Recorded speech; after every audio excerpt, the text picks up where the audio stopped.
কেনে আছা? ঠিক তোমাক এৰি অহা দিনটোৰ দৰে। মানে সুখী? কিছুমান প্ৰশ্নৰ উত্তৰ নাথাকে ডাবু।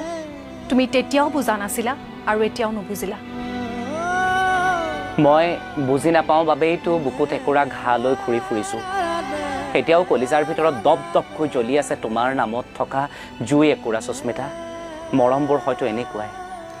এবাৰ সুধিব মন নাযায়নে কেনে আছো বুলি?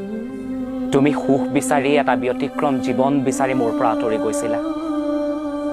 মোৰ মন গ'ল বুলি দিনতেই জোনবাইটো উলিয়াই লৈ জোনাকী পৰুৱাৰ সৈতে উমলিব নোৱাৰোঁ মই, আৰু সেইবাবেই তুমি আঁতৰি গৈছিলা। মন গ'লে সকলো বস্তু নাপায় সুস্মিতা। মোক এবাৰ এটা ফোন কল কৰিবলৈ মন নাযায়নে ডাবু? মন যায়। ঘণ্টাৰ পিছত ঘণ্টা তোমাৰ সৈতে কথা পাতিবলৈ মন যায়। আজিও ছেভ হৈ আছে তোমাৰ নাম্বাৰটো মন মগজু কলিজা সকলোতে, কিন্তু ডাইল কৰিবলৈ ভয় লাগে। যেতাই ফোনটো হাতত লওঁ এশটা গৰম তেজ আহি কাণত জমা হয়, বুকুত অজস্ৰ অভিমান আহি জমা হয়। সেইবোৰ তুমি নুবুজিবা।